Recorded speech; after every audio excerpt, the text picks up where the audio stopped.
सभी भी बहुत महान आत्माएं हो और ये वंडरफुल बात है कि प्रैक्टिकल भी मना रहे हो और यादगार को भी मना रहे हो।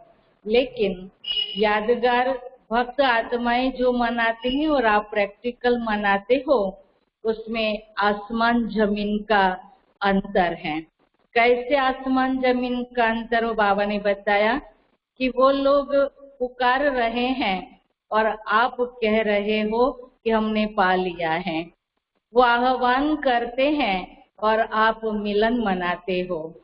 तो बाबा ने कहा कि वो बुला रहे हैं, आओ ऐसे कह करके, और आप कहते हो कि वो आ गए हैं, मिल गए हैं। तो इतना ये अंतर है यादगार मनाना और प्रैक्टिकल में करना।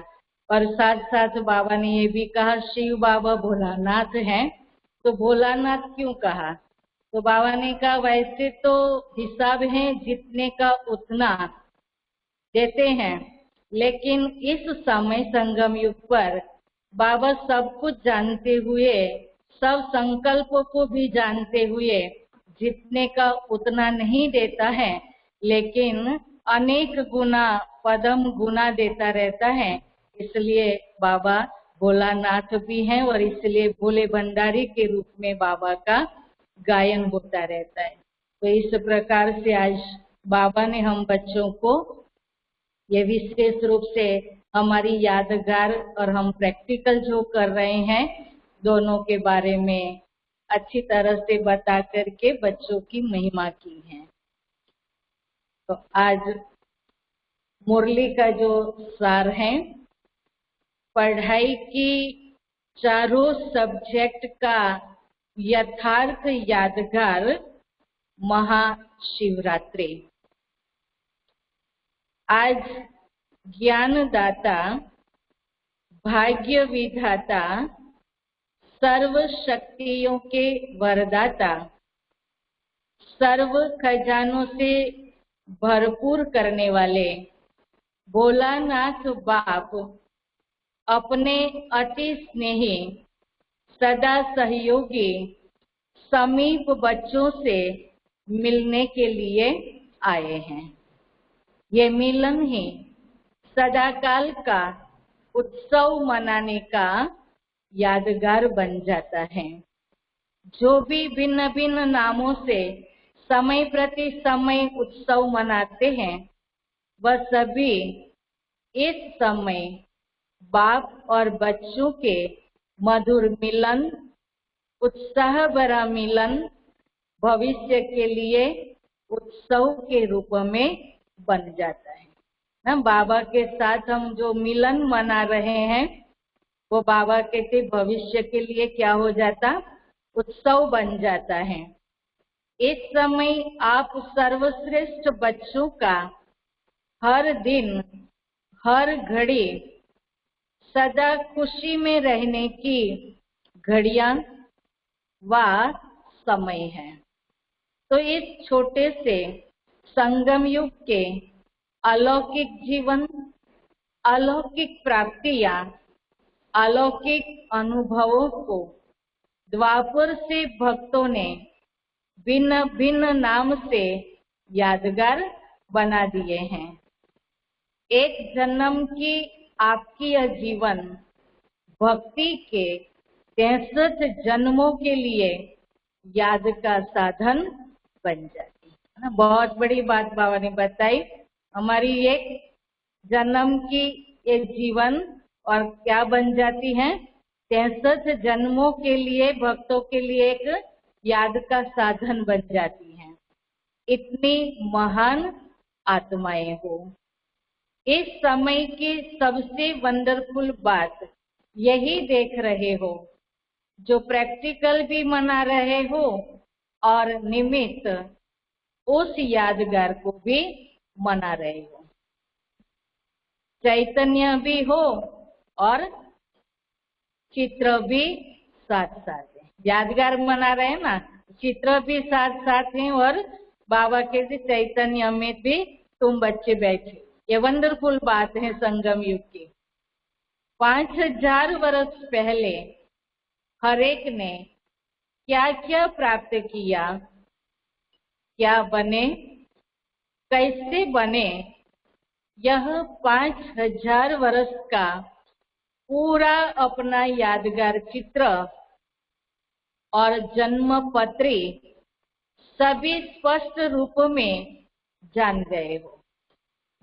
संगम युग में हम क्या जान गए कि 5000 वर्ष पहले हर एक ने क्या क्या प्राप्त किया था, कैसे किया था, क्या बने थे, उसका सारा यादगार चित्र और जन्म पत्री स्पष्ट रूप से जानते हैं, सुन रहे हो और सुनने के साथ साथ अपनी यादगार को देख देख करके बाबा कहते हर्षित हो रहे हो कि ये हमारा ही गायन पूजन, हमारे जीवन की कथाएं वर्णन कर रहे हैं। भक्त जो वर्णन करते तो होता है ना, तो हमारी ही यादगार है। ओरिजिनल आपका चित्र तो बना नहीं सकते हैं, इसलिए भावना पूर्वक जो भी टच हुआ वह चित्र बना दिया।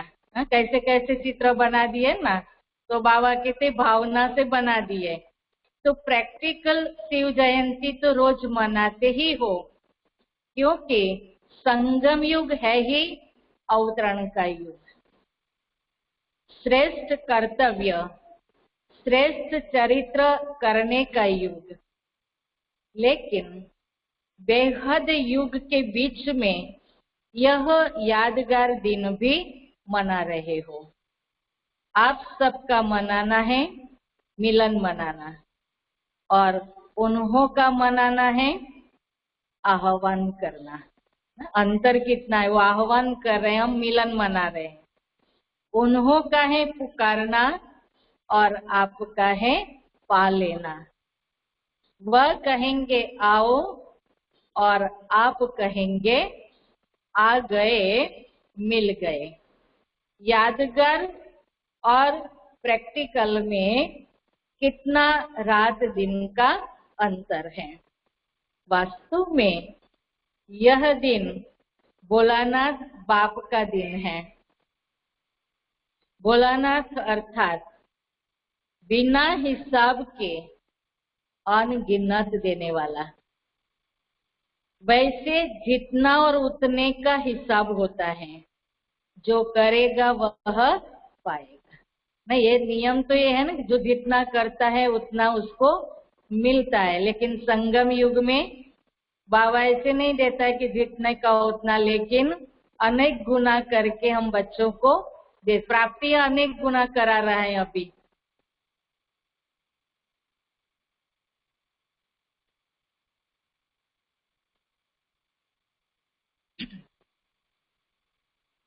जितना और उतने का हिसाब होता है, जो करेगा वह पाएगा, उतना ही पाएगा, ये हिसाब है। लेकिन भोलानाथ क्यों कहते, क्योंकि इस समय देने में जितने और उतने का हिसाब नहीं रखता। एक का पदम गुना हिसाब है, तो अनगिनत हो गया ना। कहाँ एक, कहाँ पदम। पदम भी लास्ट शब्द है, इसलिए पदम कहते हैं। अनगिनत देने वाले भोले भंडारी का दिन यादगार रूप में मनाते हैं।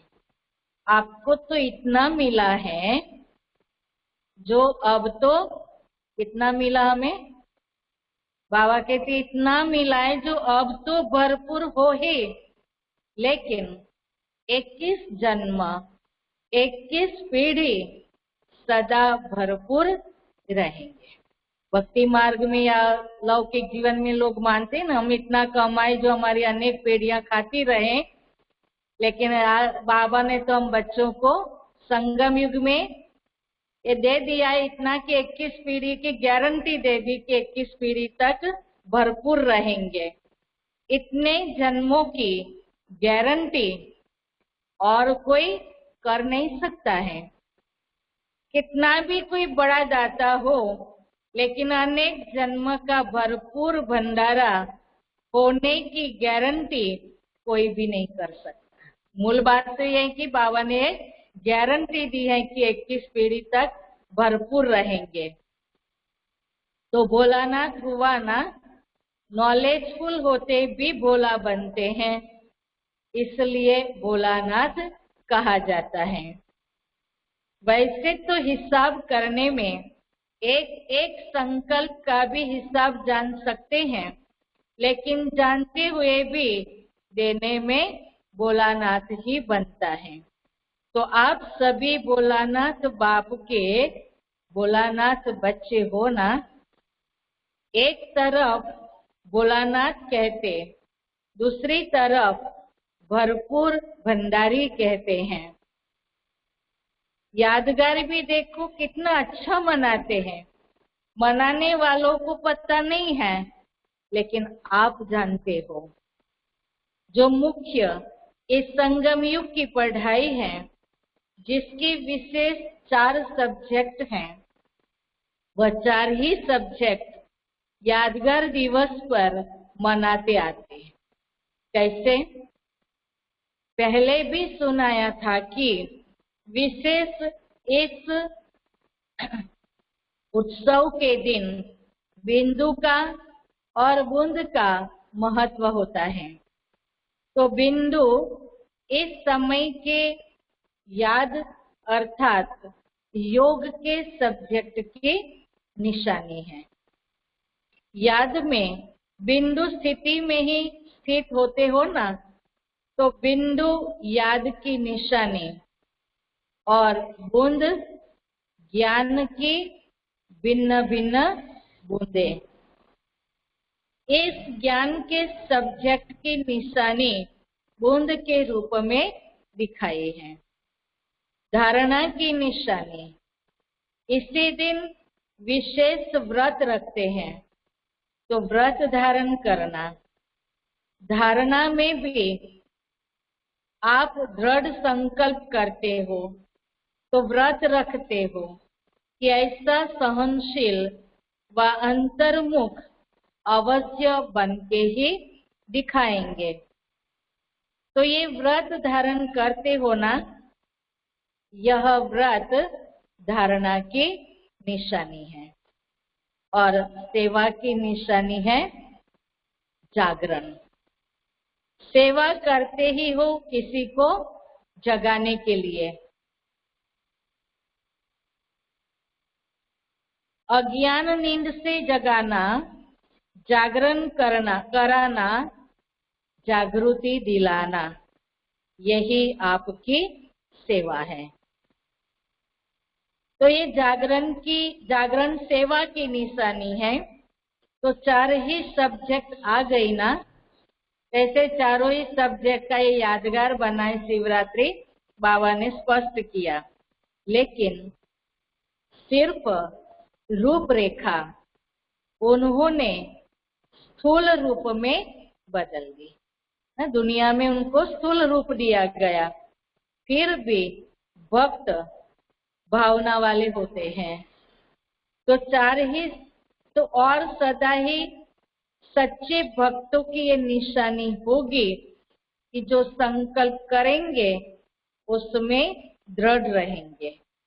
इसलिए भक्तों से भी बाप का स्नेह है। जो सच्चे भक्त हैं, भावना से करते हैं, तो जो संकल्प वो करते उसमें वो दृढ़ता के साथ करते हैं। भले जानते नहीं है, लेकिन करते तो भावना से, दृढ़ता से। इसलिए बाबा को भी भक्तों से स्नेह है। फिर भी आपके यादगार को द्वापर से परंपरा तो चला रहे हैं। बाबा कहते आपकी यादगार को क्या करें, वो परंपरा चलाते रहते हैं द्वापर युग से।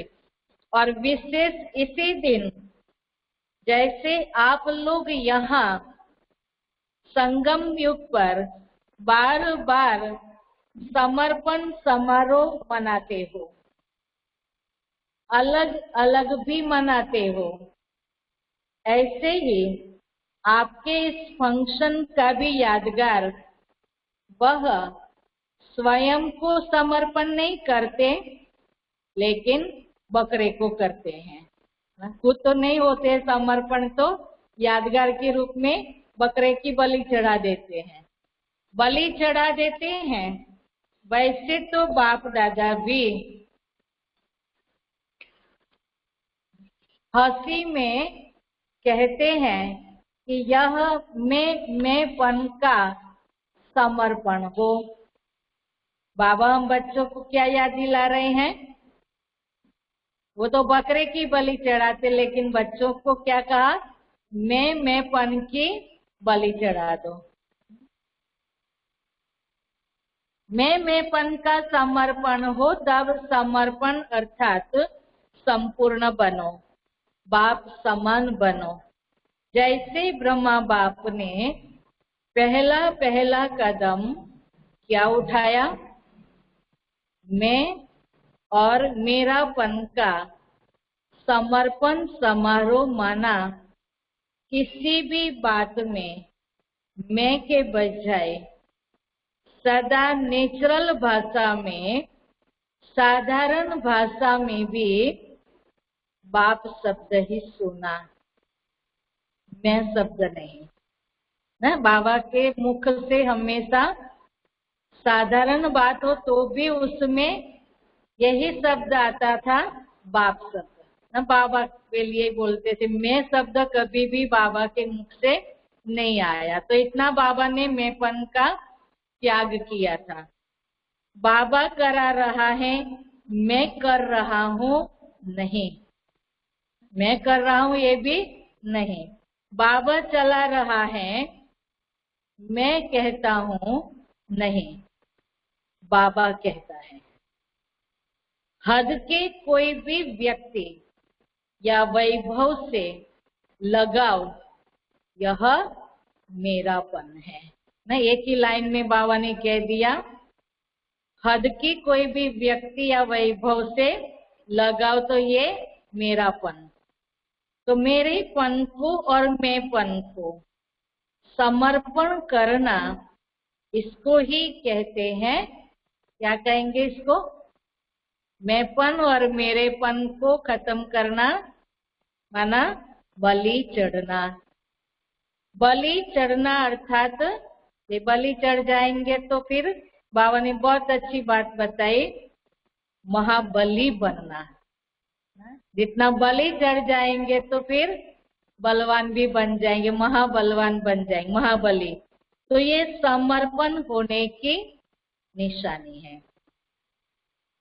तो बाप दादा भक्तों को एक बात की आफरीन देते हैं, किसी भी रूप से भारत में व हर देश में उत्साह की लहर फैलाने के लिए उत्सव बनाए तो अच्छे है ना। भक्त आत्माएं उत्साह में रहने के लिए उत्सव बनाए। आज देखो फॉरेन में भी हमारे भारत के लोग जो बैठे हैं तो वहां भी उत्सव तो मनाते रहते हैं हमारे। तो इसलिए बाबा के कहाँ भी हो लेकिन उत्सव मनाते रहते हो, उत्साह में रहते हैं। चाहे 2 दिन के लिए हो या 1 दिन के लिए हो, लेकिन उत्साह की लहर तो फैल जाती है ना, इसलिए उत्सव कहते हैं। फिर भी अल्पकाल के लिए विशेष रूप से बाप के तरफ मेजॉरिटी का अटेंशन तो जाता है ना। तो इस विशेष दिन पर क्या विशेष करेंगे? जैसे भक्ति में कोई सदाकाल के लिए व्रत लेता है और कोई में हिम्मत नहीं होती है, तो 1 मास के लिए, 1 दिन के लिए या थोड़े समय के लिए लेते हैं, फिर वह व्रत छोड़ देते हैं। आप तो ऐसे नहीं करते हो ना।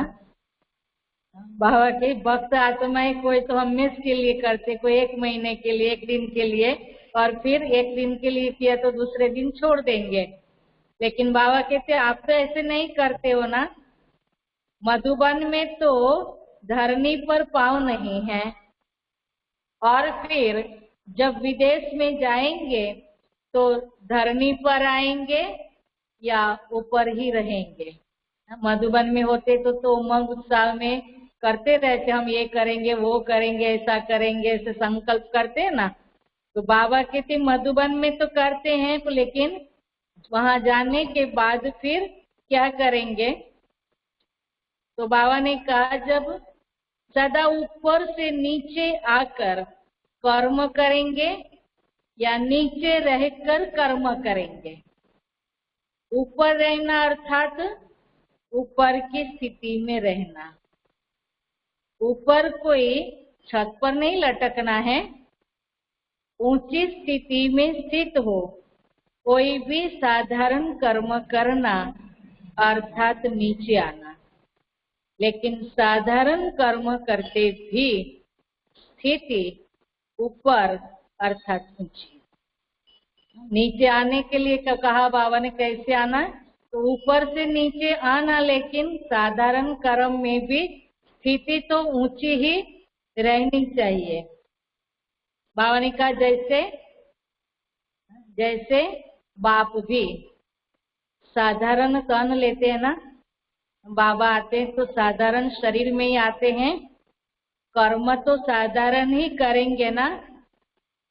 जैसे आप लोग बोलेंगे वैसे ही बोलेंगे, वैसे ही चलेंगे, तो कर्म साधारण है, तन साधारण है, लेकिन साधारण कर्म करते भी स्थिति ऊंची रहती। बाबा ने अपना मिसाल दिया, साधारण शरीर में आए हमारी तरह साधारण रीति से बोलते चलते, लेकिन स्थिति ऊंची रहती है। ऐसे बाबा कहते अभी ऐसे बच्चों को भी करना है, ऐसे आपको आपकी भी स्थिति सदा ऊंची हो।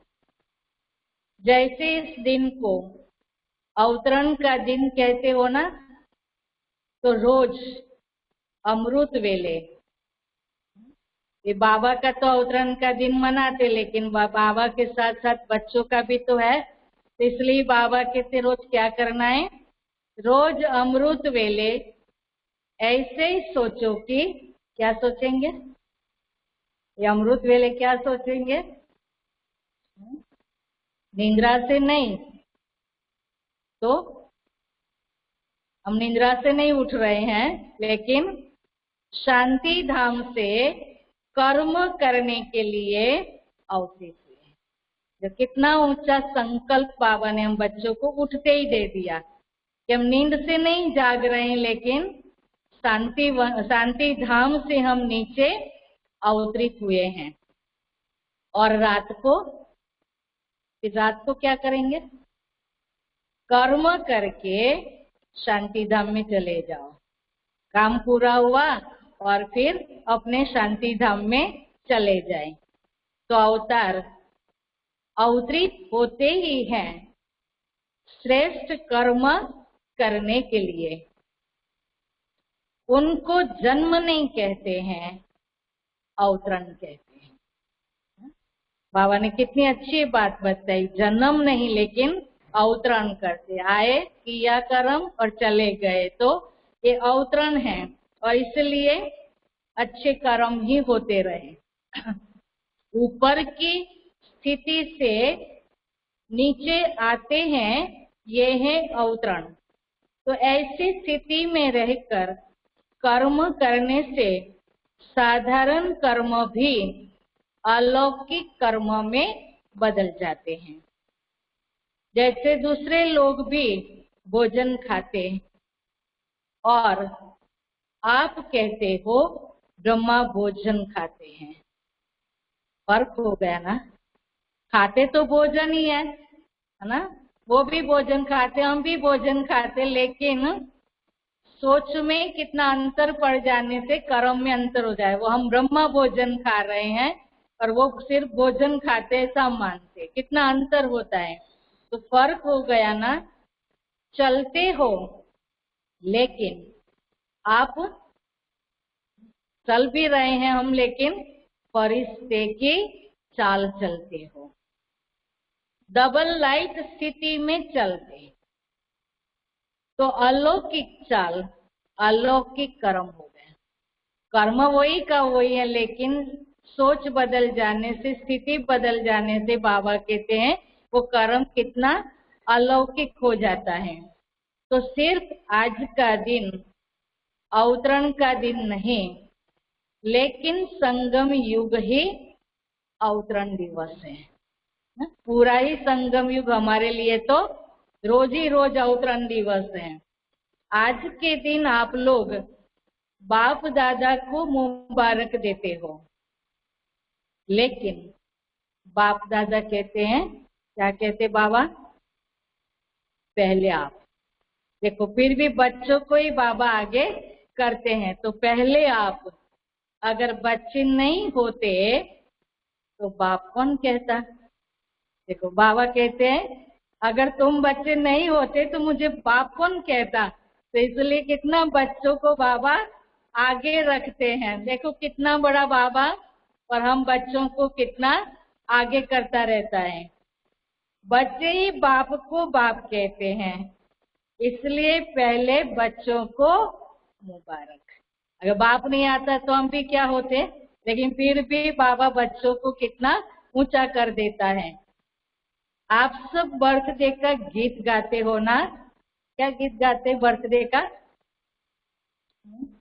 बर्थडे का गीत हम क्या गाते हैं?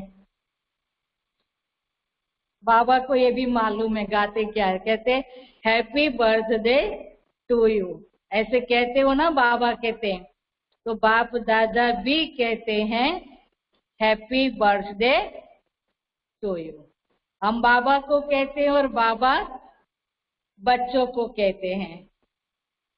बर्थडे की मुबारक तो बच्चों ने बाप को दी, बाप ने बच्चों को दी, और मुबारक से ही पल रहे हो। आप सबकी पालना ही क्या है? बाप की, परिवार की बधाइयों से ही पल रहे हो। कितना हम बच्चे भाग्यशाली हैं कि हमारी पालना कैसे हो रही है? बाबा की, परिवार की बधाइयों के साथ ही हमारी पालना हो रही है। दुनिया में तो एक दूसरों को बधाई देते, लेकिन यहाँ भगवान खुद ही बधाई दे रहा है। बधाइयों से ही नाचते गाते पलते उड़ते जा रहे हो। ये पालना भी वंडरफुल है। एक दो को हर घड़ी क्या देते हो? बधाइयां हैं। और यही पालना की विधि है। कोई कैसा भी है, वह तो बाप दादा भी जानते हैं, आप भी जानते हो कि नंबरवार तो होंगे ही।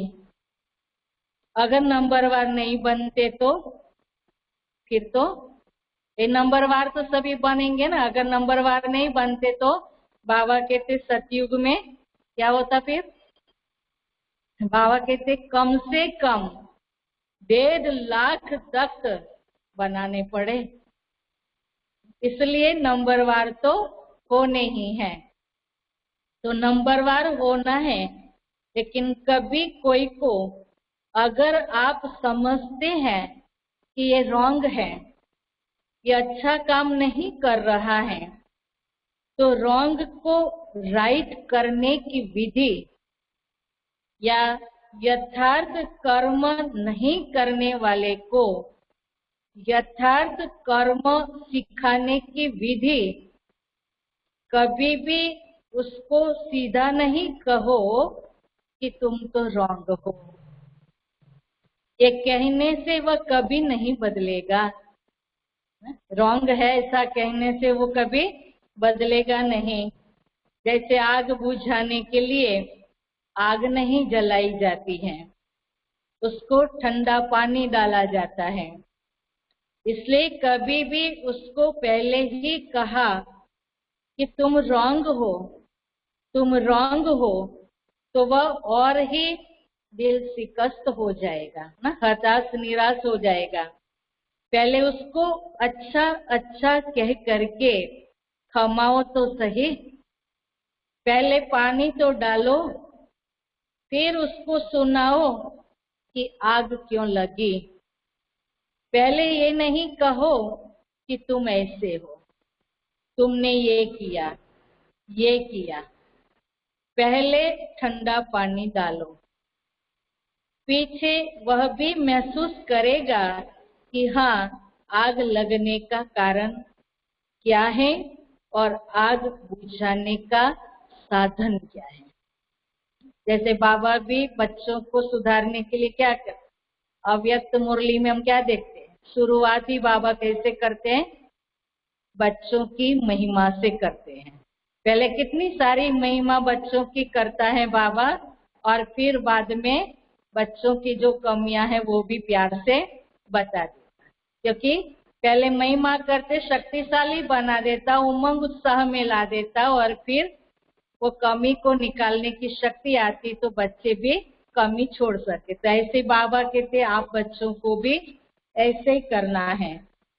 अगर बुरे को बुरा कह देते तो आग में तेल डालते हो।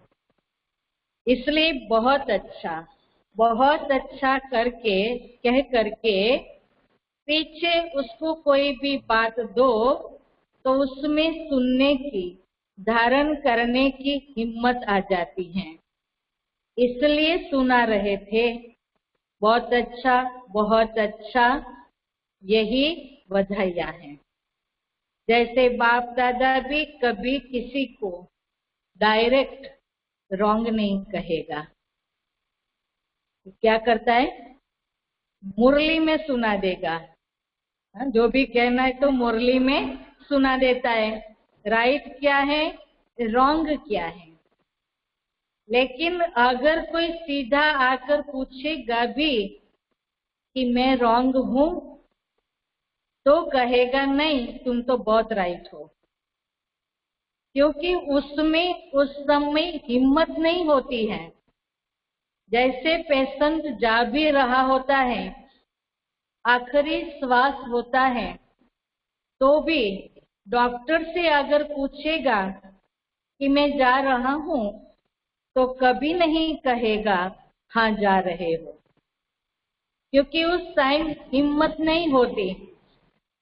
किसी की दिल कमजोर हो और आप अगर उसको ऐसी बात कह दो, वह तो हार्ट फेल हो ही जाएगा।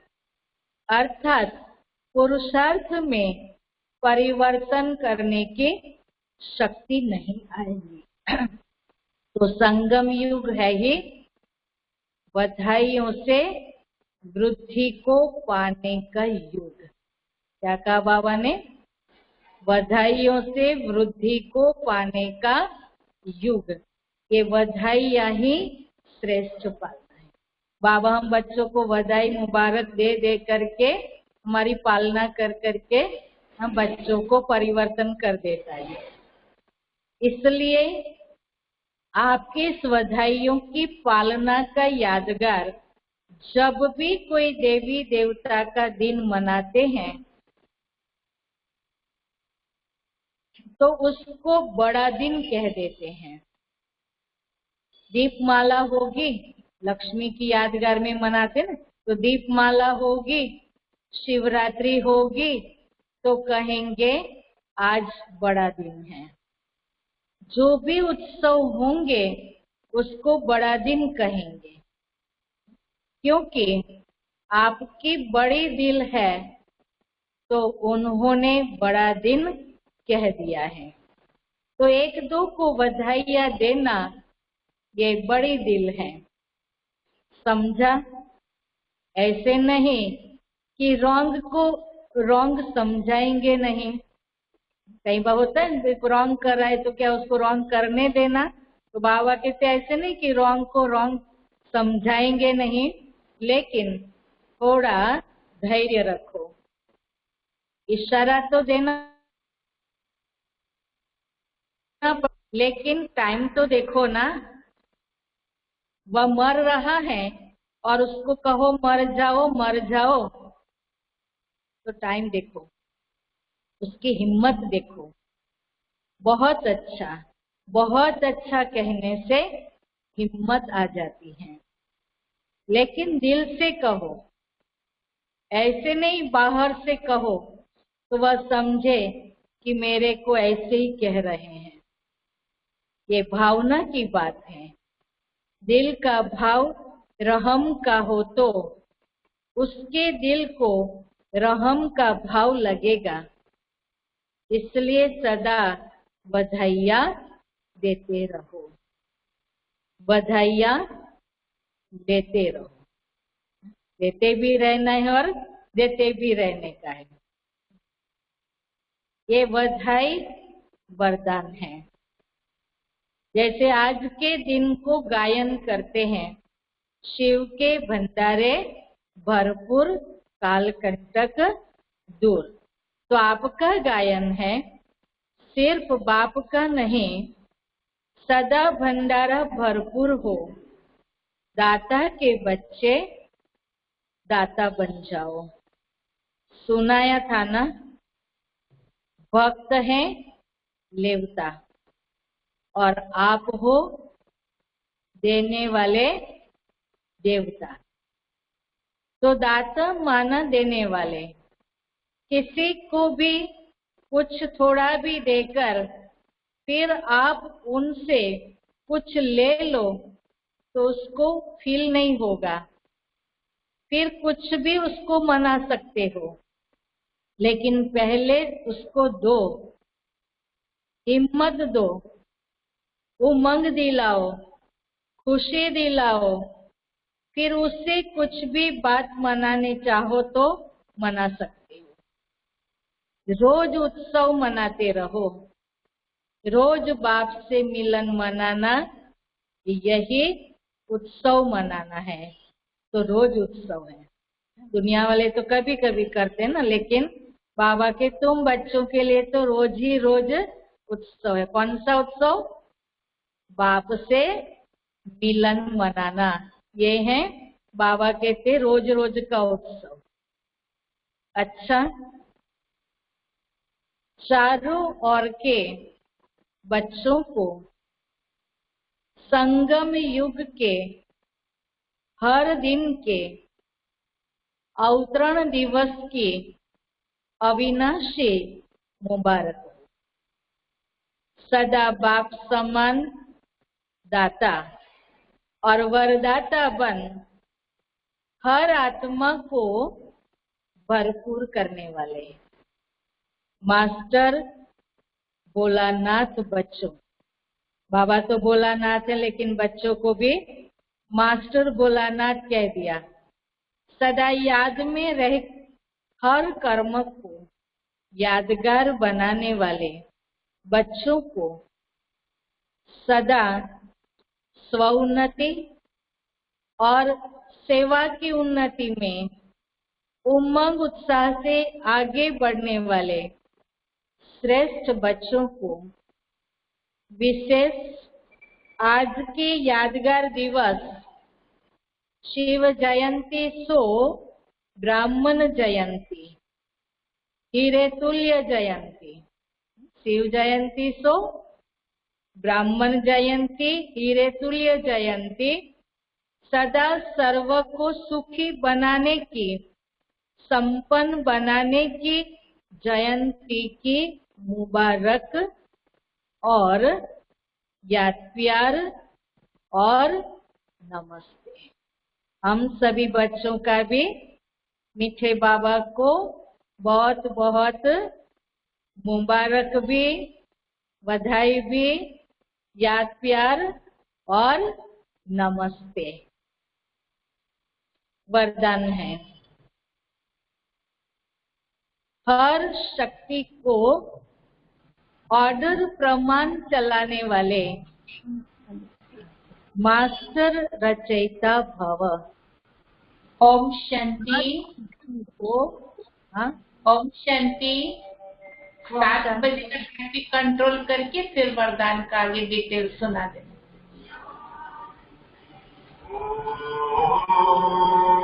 शांति शांति अंतर मन में जो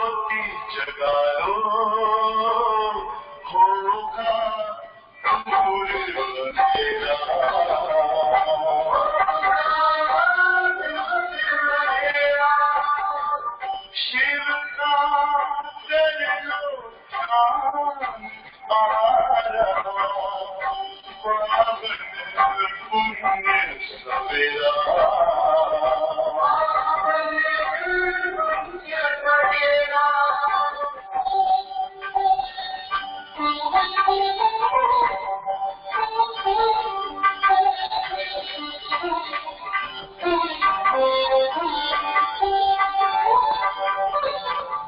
तुम हो कहाँ से आए, अपने आप को जानो।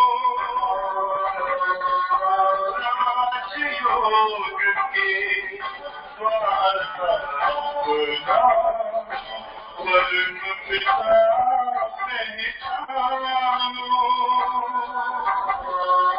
इसी राजपथ पर चल कर तुम मानो अपना बसेरा।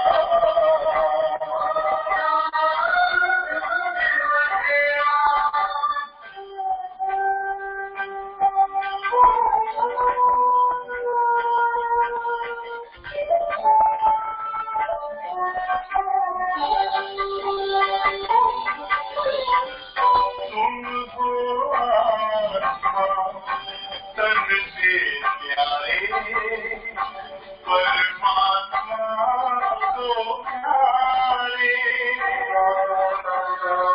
दिव्य गुणों को धारण करके योगी बनो दुलारे। ज्योति बिंदु भी तोड़ेगा ये माया मोह का घेरा।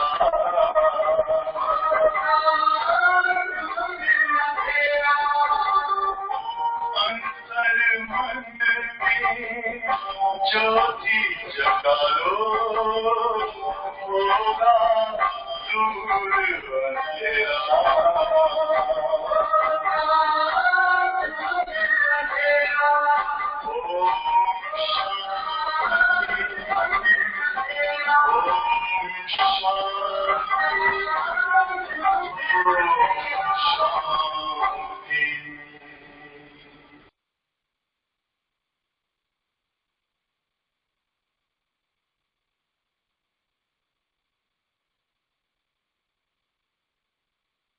ठीक है।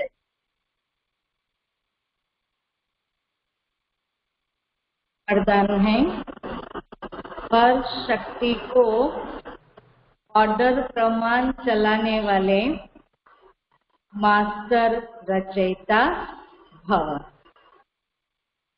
कर्म शुरू करने से पहले जैसा कर्म वैसी शक्ति का आह्वान करो। मालिक बनकर ऑर्डर करो, क्योंकि ये सर्व शक्तियां आपकी भुजा समान है। आपकी भुजाएं आपके ऑर्डर के बिना कुछ नहीं कर सकती। ऑर्डर करो, सहन शक्ति, कार्य सफल करो, तो देखो सफलता हुई पड़ी है। लेकिन ऑर्डर करने के बजाय डरते हो, कर सकेंगे व नहीं कर सकेंगे, इस प्रकार का डर है तो ऑर्डर चल नहीं सकता। इसलिए मास्टर रचयिता बन हर शक्ति को ऑर्डर प्रमाण चलाने के लिए निर्भय बनो। स्लोगन है, सहारे दाता बाप को प्रत्यक्ष कर सबको किनारे लगाओ। सहारे दाता बाप को प्रत्यक्ष कर सबको किनारे लगाओ। ना सहारा आ गया है, बाबा हमारा सहारा है, ये प्रत्यक्ष करना है, क्योंकि दुनिया आज तो बेसहारा अनुभव कर रही है ना, इसलिए सहारा दाता बाबा है, उसको प्रत्यक्ष करना है।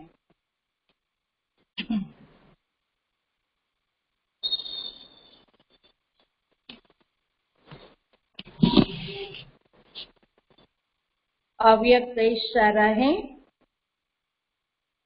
ट्रस्टी का विशेष लक्षण वह स्वयं को हर बात में हल्का, डबल लाइट अनुभव करेगा।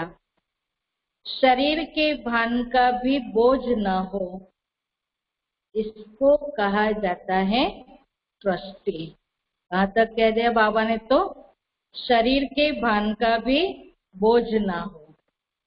जब बाप के बने तो तन मन धन सहित बाप के बन गए ना, सब बाप को दे दिया। ट्रस्टी अर्थात मेरापन नहीं। जब मेरापन समाप्त हो जाता तो लगाव भी समाप्त हो जाता। ट्रस्टी बंधन वाला नहीं होता, वह सदा स्वतंत्र रहता है।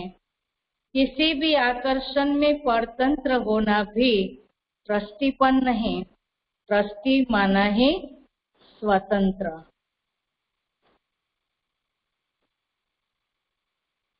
आज का स्वमान है हमारा कौन सा? मैं पवित्र योगी हूँ। मैं पवित्र योगी हूँ। और कल के लिए हैं, मैं बाप समान सागर हूँ। मैं बाप समान सागर हूँ। ये हमारा जो बाबा की विशेषता, जिसमें प्रकरण 20 की शुरुआत होंगी कल से, तो वो है सदा आशावादी, होपलेस में भी होप पैदा करने वाले। तो हमें अभ्यास ये करना है, ब्रह्मा बाप समान होपलेस में होप पैदा करने वाला बनना है। दिल सिकस्त हिम्मतहीन निर्बल आत्माओं में बल भरना है, हिम्मत देनी है। तो बाबा की ये विशेषता, होपलेस में भी होप पैदा करने वाले। ब्रह्मा बाप ने कमजोर व दिल सिकस्त होपलेस आत्माओं में भी सदा उम्मीदें रखी। सदा हिम्मते बच्चे मददे बाप की विधि सुनाते हुए तीव्र पुरुषार्थी बनाया। क्योंकि बाप की मदद और दाता की देन, वरदाता के वरदान तो सभी बच्चों प्रति सागर के समान है। लेकिन सागर से लेने वाले बच्चे कोई तो सागर समान भरपूर बन औरों को भी बनाते हैं, और कोई मदद की विधि को न जान मदद लेने के बजाय अपनी मेहनत से कभी तीव्र गति, कभी दिल शिकस्त के खेल में नीचे ऊपर होते रहते हैं। अपने ही अलबेलेपन के कारण मदद की विधि को समय पर भूल जाते हैं।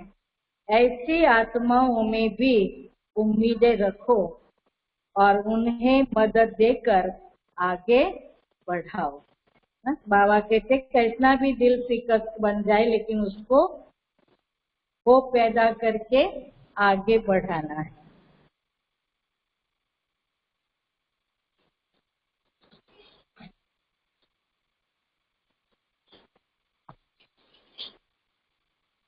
दादी जी की विशेषता है,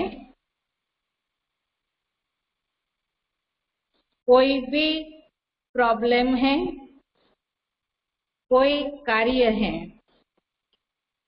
आप बाबा की मदद से उसे हल करो। लेकिन चिंतित होकर के, डर करके उसका हल नहीं होगा। सच्चे दिल वाले की अटैचमेंट किसी भी व्यक्ति, वस्तु व वैभव में नहीं होगी।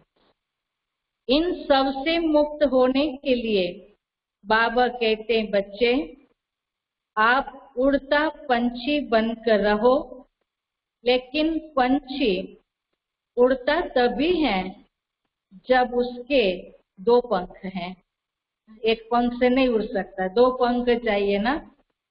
हमारे भी 2 पंख हैं, उमंग और उल्लास। उमंग उल्लास होगा तो बहुत रुचि से बाबा की याद में उड़ते रहेंगे। वे दादी जी की विशेषता, खास दादी भी सब उमंग उत्साह में रह के सबको उड़ाते रहते थे।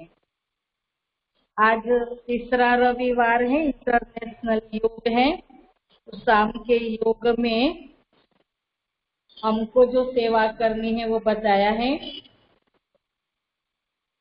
आज मास का तीसरा रविवार है। सभी राजयोगी तपस्वी भाई बहन सायं 6:30 से 7:30 बजे तक विशेष योग अभ्यास के समय अपने पूर्वजपन के स्वमान में स्थित हो।